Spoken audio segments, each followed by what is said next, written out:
série qui ait frappé une grande ville comme Londres, Jacques l'Éventreur se délègue de la peur qu'il inspire. Son seul nom évoque la sinistre obscurité des rues de l'époque victorienne. Le mystère a très tôt inspiré les œuvres de toutes sortes, des aventures de Sherlock Holmes aux comédies musicales. Tout commence en 1888. Entre le mois d'août et le mois de novembre, Jacques éviscère atrocement ses victimes et disparaît ensuite sans laisser d'indices. Les meurtres sont perpétrés avec brutalité. Le premier à lui être attribué est celui de Mary-Ann Nichols. Elle a la gorge tailladée et le ventre ouvert comme celui d'un porc sur le marché. Une semaine plus tard, on retrouve Annie Chapman dans une rue glaciale, étripée de la même manière, le corps lacéré.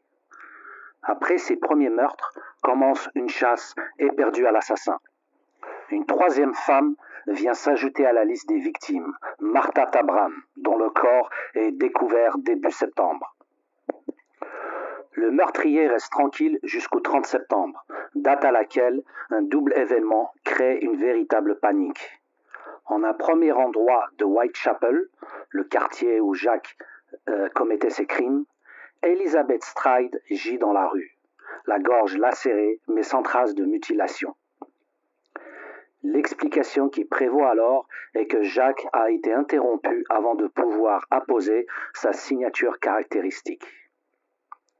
N'ayant pu satisfaire son ignoble obsession, il se dirige vers un autre secteur du quartier et attaque sa seconde victime de la nuit, Catherine Eddowes. Après l'avoir éventrée, il s'enfuit avec l'un de ses reins. Oui, vous avez bien entendu, l'un de ses reins. Le dernier meurtre attribué à Jacques a lieu plus d'un mois après, le 10 novembre, et c'est peut-être le plus monstrueux de tous. Jane Kelly est retrouvée dans sa chambre, terriblement mutilée. Des lambeaux de chair sont dispersés dans toute la pièce, et son cœur a été arraché de sa poitrine. Alors que l'égorgeur semble s'être volatilisé, les conjonctures les plus folles sur son identité se sont multipliées. La police n'a jamais été capable de découvrir son véritable nom.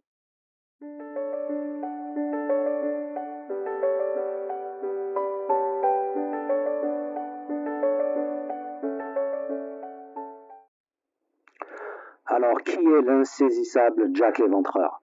Un des principaux suspects de l'époque est un escroc nommé Michael Ostrog, qui utilisa de nombreux pseudonymes, mais il n'a jamais été mis en accusation.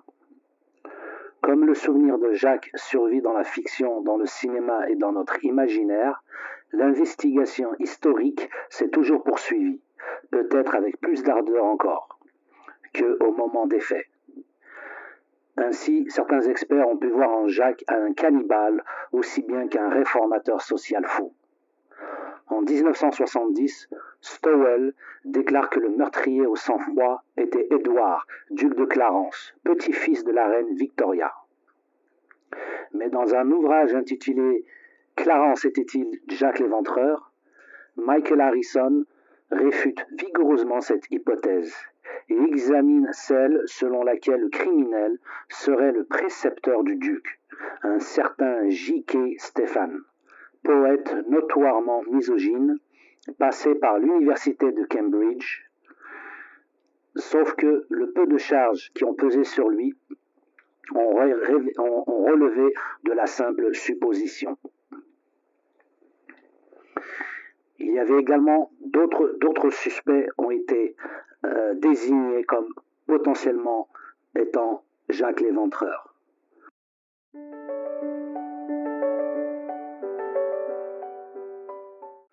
L'enquête policière a également connu des passages mystérieux.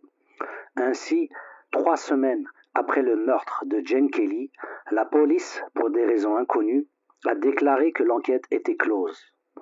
En effet, selon certains rapports, le comité de surveillance de Whitechapel a reçu une information selon laquelle, peu de temps après le meurtre de Kelly, Jacques l'Éventreur se serait noyé dans la Tamise. Puis, par la suite, un corps a été repêché sur les berges et fut identifié comme celui de Montagu John Druitt, et qui était alors considéré comme le suspect numéro 1. Mais les éléments dont disposait la police pour incriminer Druitt, à savoir son âge et sa profession, sont apparus en fin de compte erronés. Par la suite, d'autres suspects furent évoqués, un boucher, une sage-femme, un professeur fou. Il y a eu aussi Aaron Kominski, un barbier arracheur de dents qui mangeait de la nourriture ramassée dans les caniveaux et qui fut interné en asile en 1890. On peut également citer Francis Tumblety, un charlatan américain qui résidait à Londres à l'époque des meurtres et qui fut arrêté pour des activités homosexuelles. Il paya sa caution et retourna ensuite aux États-Unis où il collectionnait des morceaux de corps féminins. Donc la vérité sur l'identité de Jacques l'Éventreur reste toujours mystérieuse et doit certainement dormir quelque part enfoui dans des archives ou dans quelques journaux intimes. Le célèbre assassin garde donc toujours son secret.